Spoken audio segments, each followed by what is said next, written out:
Magandang gabi po sa inyo lahat. Mula po sa opening ng pangalawang yugto o Season 2, kumbaga, ng ating mga pagtatalakay dito sa Quadcom, ay narinig po natin ang mga statements given to us by our resource persons, Mr. Taguba, Mr. Guban, and Mr. Asierto. Atin din pong nasilip ang affidavit ni Mr. Las Cañas na ngayon ay witness na sa International Criminal Court. Kaya naman po, siya ay naka-embargo at hindi humarap dito sa atin sa Quadcom. Each of these individuals all carried with them intimate knowledge of the inner workings of the drug trade in the Philippines. At ano po ang similarity nila? Lahat po sila ay nagsalita at nagsiwalat ng ibang version ng war on drugs at nagdawit ng mga pangalan.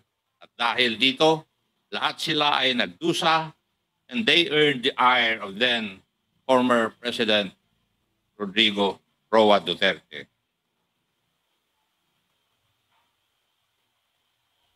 In the Philippines, nagsimula ang drug menace sa pag-usbong ng mga laboratory, gawaan ng droga o ang mga tinatawag na clandestine laboratories. Eventually po, narinig natin na ito ay napalitan ng business model ng pag-angkat or importation ng droga sa bansa. Malakas ang business of drug importation sa Pilipinas.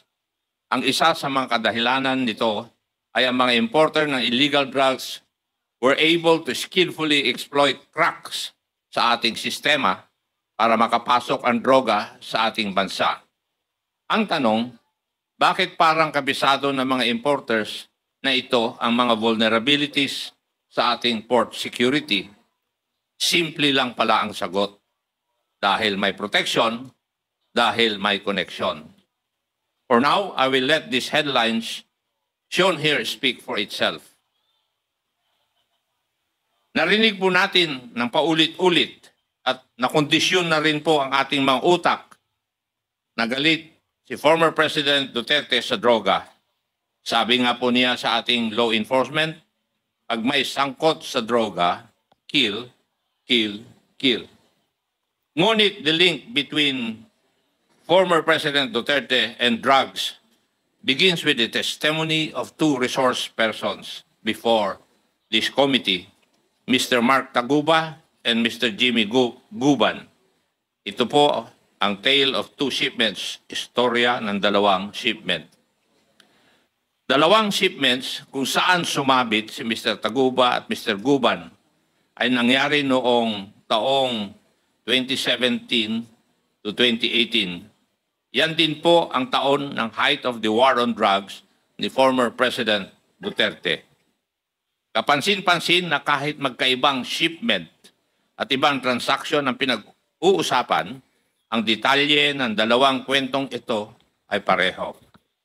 Pareho pong bilyon-bilyon ang halaga ng sabong ipinasok, 6.4 billion in 2017 at 3.4 billion in 2018 na pareho pong nakatago sa mga gamit industrial. Metal cylinders in 2017 and magnetic lifters in 2018. Parehong pumasok sa Manila International Container Port at parehong dawit ang mga pangalan ni Honorable Paulo Duterte, Attorney Mans Carpio, and Michael Yang, anak, son-in-law, economic advisor at malapit na kaibigan ni former President Duterte. Nag-testify rin si Mr. Taguba na si Pulong o si Mans ang nagbibigay ng go signal para sa mga special containers. In short, these shipments do not go out without the go-ahead of Pulong or Mans, di umano.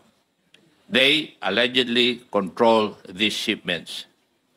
Ito po ang mundo na napasukan ni Mr. Taguba gaya ng sinabi niya sa atin dahil gusto lang niyang magnegosyo.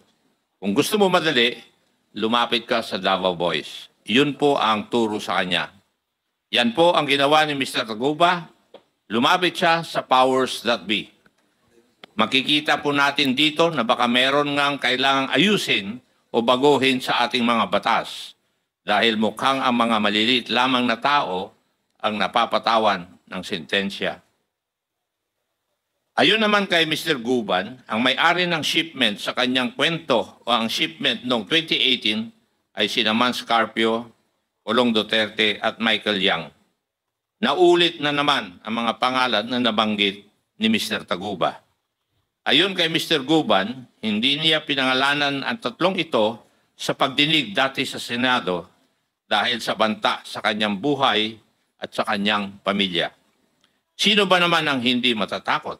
At dahil iba ang pinangalanan niya sa Senado, siya ay sinabit sa kaso at ngayon ay nananatiling nasa kulungan. Paano po ito nakakalusot?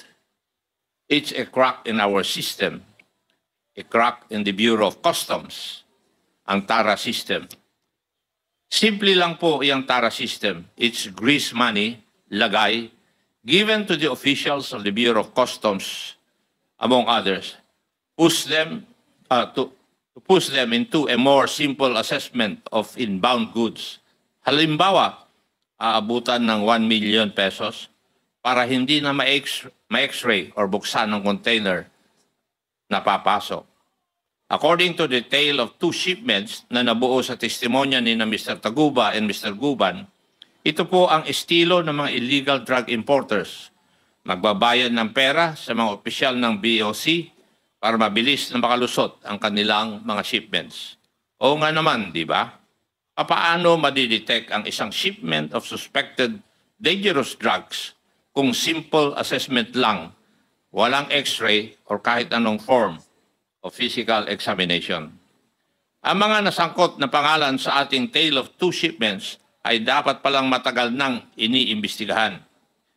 These were all laid bare some time ago by Eduardo Asierto, an intelligence officer, a person in hiding for 6 years now just because of his intelligence report.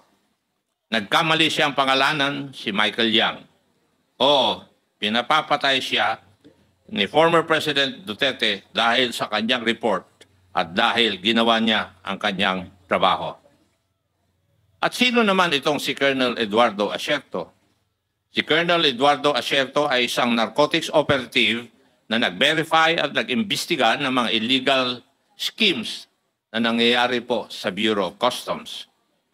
More than the reports covering the Bureau of Customs, Colonel Eduardo Asierto prepared thorough reports which he shared with the Quad Committee on the involvement of Michael Yang, Johnson Chua, and Alan Lim in the illegal drug trade in the Philippines. Ayan po ang diagram ni Colonel Asierto kung saan makikita na si Michael Yang kasama ang kanyang mga business partners, Mr. Alan Lim and Mr. Johnson Ko, ay tatlo sa critical na bahagi ng operasyon ng droga sa ating bansa. Ayon sa diagram, si Mr. Alan Lim ang local source. Si Mr. Yang ang taga-ayos ng importation side at si Mr. Ko ang distributor. Ipinapakita rin ng slide na ito kung gaano kakomplikado at organisado ang network. Ito po ay end-to-end, kompleto from supply to distribution na may kasamang na ring money laundering operations. Itong mga personalidad na ito ay pamilyar sa atin. Ilang beses na rin lumitaw ang pangalan nila sa Quadcom. Si Alan Lim ay kilalang asawa ni Rose Nono Lim. Si Michael Yang, economic advisor of former President Duterte. And itong si Johnson Ko naman is the person known to have financed and established the infamous Dumoy Laboratory. The incident concerning the Dumoy Laboratory is where Michael Yang, as it would appear, started to build his bones in the drug trade. Matatandaan natin na ang kwento sa Dumoy Laboratory ay nagsimula mula sa 2 container vans na dumating sa Davao, which Michael Yang and a certain Panther received. Thereafter, pumunta sila sa isang warehouse na nire-rent ni Alan C. At this time, Michael Yang's involvement in dangerous drugs was just very small. His only task was to transport precursor materials necessary to create shabu. Ang role niya po niya noong circa 2004 ay ang i-transport ang precursors mula sa port to the laboratory. Ito ang napag-usapan natin sa Domoy raid. 6 na Chinese nationals ang namatay. Base sa raid, na-discover nila na si Alan C. at si Johnson Chua ay ang mga may-ari ng warehouses at laboratories na ni-raid. Mula po sa investigasyon natin dito sa Quadcom, nalaman po natin na hindi ma-account kung ano po ang nangyari sa mahigit 10 pang naaresto ng mga Chinese sa raid na yun. Mahalaga po itong Domoy raid na ito dahil ayon mismo kay former President Duterte in a recent interview, inubos daw niya ang mga sangkot dito. Later on in 2005, affiliates of Alan C. were arrested and warehouses rented by Johnson Chua were discovered in the provinces of Bukidnon and Cagayan de Oro. It seems that Johnson Chua did not learn its lesson from the tragic Domoy incident because after 9 years or in 2013, may mga lumabas muli na report tungkol sa illegal activity ni Mr. Johnson Chua. And it was at this time when the close relationship of Michael Yang to then Mayor Rodrigo Duterte became public knowledge. From receiving shipments of precursors from the ports and transporting them, malayo na ang narating ni Michael Yang. He eventually managed to develop contacts in the Bureau of Customs and evolved into a facilitator of shipments of shabu. As mentioned, maagang nakita ni Colonel Acerto ang operation ng Michael Yang and Alan Lim. In fact, nireport niya ang mga findings na ito sa ilang matataas na opisyal ng gobyerno, including the then PNP chief and even to Malacanang. Ang malungkot po dito, walang nangyari sa mga reports na ito, nabaon sa limot hanggang naungkat muli dito sa Quad Committee. Bakit kaya ganon at parang hindi na lang pinansin ang isang report tungkol sa isang malaking drug lord? At this juncture, we wish to emphasize na itong si Michael Yang ay malalim ang pagkakatali sa Davao City. Isa sa kanyang kumpanya, DCLA Company Incorporated, operates the DCLA Plaza Shopping Mall na nireport din na may activities and transactions concerning illegal drugs. Huwag po natin kalimutan na sa pag-aaral ng Quadcom, DCLA also owns Paili Holdings Corporation, the holding company of Paili State, which constructed Clark Majestic World, where 2 Chinese nationals were arrested for kidnapping a Chinese and a Vietnamese national. Yan pong mga usapin na yan ay nakakabit naman sa Pogo. Si Acerto ang unang nagbanggit ng koneksyon ni Michael Yang. Pero imbis na umaksyon o mag-imbestiga pa na mas malalim, former President Duterte resorted to threatening the life of Colonel Acerto. Akala ko ba war on drugs tayo? Anong nangyari? The reports relayed to us by Colonel Acerto only support the participation of several high-ranking officials, including Senator Bato de la Rosa, Director General Aaron Aquino, Senator Bongo, Director General Wilkins Villanueva, and of course, Alan Lim, Michael Yang, Li Wenxiong, Johnson Chua, and Yan Yishu. Umabot po sa matataas na opisyal na ito ang report ni Colonel Acerto. Inuulit ko po, walang nangyari. Nariyan din po si Arturo Las Cañas, a self-confessed former original member and hitman of the Davao Death Squad and a retired police intelligence operative and investigator. Unang lumutang ang pangalan niya sa mga investigasyon noon sa Senado noong taong 2017. Una, sabi niya walang Davao Death Squad. Ngunit binago niya ang kanyang mga binitawang statements sa Senado at agarang itinuro si former President Duterte.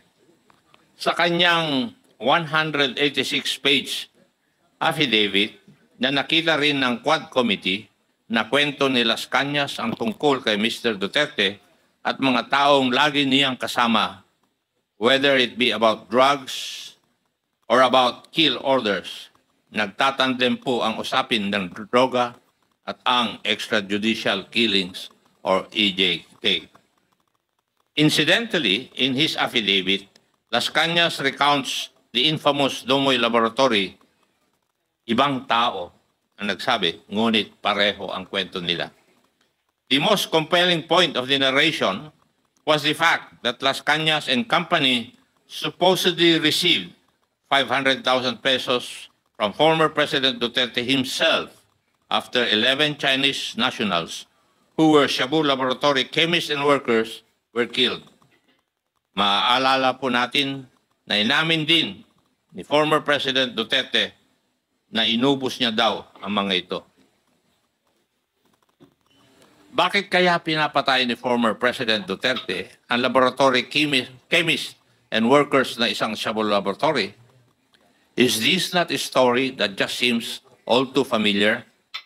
As early as 2004, former President Duterte had already been issuing kill orders to those involved in the drug trade, all for the purpose of what? Eliminating these people in the name of drugs or in the name of competition. Whatever the reason, patay pa rin po sila.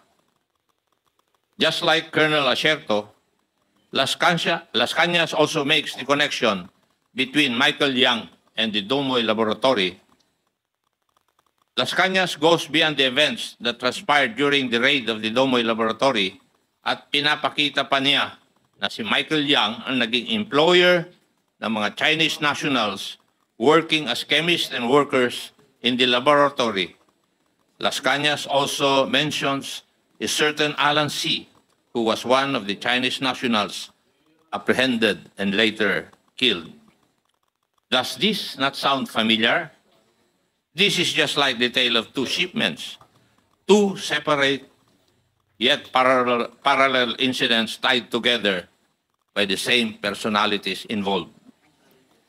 Maaalala din natin na nabanggit ng isa pang resource person ang pangalan ni Michael Yang. Looks familiar. This web of connections among Michael Yang and his associates was presented by PDEA in one of our Quadcom meetings. Dito ay makikita natin ang connections ni Michael Yang with Alan Lin, Rose Nono Lin, Johnson Ko, Hong Jiang Yang, Eddie T. Yang, Willie Ong, all of whom have been the subject of our investigations before the Squad Committee, connected by corporations like Piley Holdings Corporation, Piley State Group Corporation, Golden Sun 999 Realty and Development Corporation, and more importantly, Empire 999 Realty Incorporated. Empire 999 Realty Corporation was discovered bago pa man lang binuo ang Quadcom, a corporation owning a warehouse in Mexico, Pampanga, where 560 kilos of shabu with an estimated cost of 3.6 billion pesos was discovered. The shabu entered the country through the port of Subic and was later on delivered to a warehouse owned by Empire 999. Madami at paulit-ulit na ang lumilitaw na koneksyon ni Michael Yang sa business ng droga. Pero nakapagtataka rin, sa gitna ng isang state policy called the War on Drugs, where thousands were killed, kahit sabi-sabi lang ang basis, wala pa rin nakakagalaw against Michael Yang. In contrast, naging maunlad at successful pa ang lahat ng kanyang businesses. We can all recall the Farmally scandal that made headlines nationwide. We find ourselves with Michael Yang yet again at the center of this Farmally scandal. Again, I will let these headlines speak for themselves. Key Farmally officials such as Wang Chuyen and Lincoln Ong were also quick to point fingers to Michael Yang as the financier and guarantor of the family operations. The personalities we have discussed warned us very early on. Ang mga nasa posisyon noong 2016 hanggang 2022 ay sila mismo na nagdala at nagpalaganap ng problema ng droga sa Pilipinas. Pero ang mga warning na ito ay hindi natin narinig. They were drowned out with noise and systematically silenced and discredited. Colonel Asierto, for instance, categorically named former President Duterte, Bongo, and Bato de la Rosa as integral personalities in protecting the illegal drugs network in the Philippines. Worse, they serve as key figures in ensuring that large volumes of illegal drugs slip right through our borders. Asan ngayon si Colonel Asierto? Nagtatago dahil gusto siyang patayin ng ating former president. Incidentally, these are the people whose hands are on the purse and the sword of the Republic, and they have deftly used it. It is most unfortunate, however, that the sword was used to slit, stab, and slash the very people it swore to protect. We, the people. And the purse was used not to benefit the Republic, but to line the pockets of the few. Nilunod po nila ang bayan natin ng droga at kumita sila dahil dito. Isa sa mga right-hand man ni former President Duterte, sang-ayon kay Colonel Asierto, he branded former President Duterte as the Lord of all drug lords. Napakasakit po dahil Pidigong won on the platform of a hardline stance against illegal drugs and criminality. Siya pala ang mukha ng illegal drugs at kriminalidad. Colonel Asierto, Mr. Jimmy Guban, Mr. Las Cañas, and Mr. Taguba have all bared their stories before the Squadcom, and it is through our combined efforts, through their stories, and our interpellations where we discovered common personalities that seem to just be consistently present in all the narratives. But what do we make of the war on drugs? Konting silip para sa ating mga kababayan. Mukhang ang war on drugs was a convenient way to eliminate competition in the drug trade. More specifically, the local manufacturers.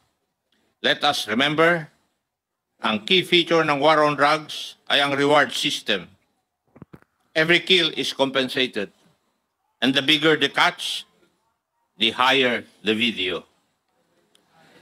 Colonel Espinido even adds that awards could go as high as 100,000, and that the system at that time was known to all policemen. It was such a strong but perverse incentive to play along with the war on drugs. The existence of the reward system is not denied. In fact, ipinagmayabang pa ito ni former President Duterte at ang kanyang mga alipores. This reward system has long since existed in Davao and was transposed in the national scale noong taong 2016. Evidently, this reward system caused the systematic killing of operators of drug laboratories and chemists and those distributors who source their product from these local manufacturers. Ano po ang benefit? Open season na po for drug importers. Ang masama, isa itong naging ugat ng extrajudicial killing. Huwag po nating kalilimutan na napakarami ang namatay sa war on drugs. 30,000 ayon po sa datos. Narinig po natin ang mga pamilya ng mga naging biktima ng war on drugs. Marami sa kanila, ayon kay former President Duterte, ay collateral damages. Shit happens, ayon kay Senator Bato de la Rosa. Ladies and gentlemen, the Quad Committee has started to uncover a grand criminal enterprise, and it would seem that at the center of it is the former president. Napakasakit po nito dahil tayo pong lahat ay nabudol. Mahirap po ang trabaho natin dito sa Quadcom. Walang gustong pumalag sa sistema. Walang gustong bumangga sa isang popular na dating presidente. Pero kami po, tulad niya ay halal ng taong bayan. Kaya ipagpapatuloy po natin ang ating inquiry at sisiguraduhin po naming ayusin ang ating mga batas upang masiguro na hindi na mauulit ang mga kaganapang ating natuklasan. Sa darating na taon at sa mga susunod na Quadcom hearings, tatalakayin po natin ng mas malalim ang usapin ukol sa droga dahil sang-ayon naman po tayo, salot po ito sa lipunan. We will leave no stone unturned. Maraming salamat po at magkita-kita po ulit tayo sa susunod na taon. Marami po salamat.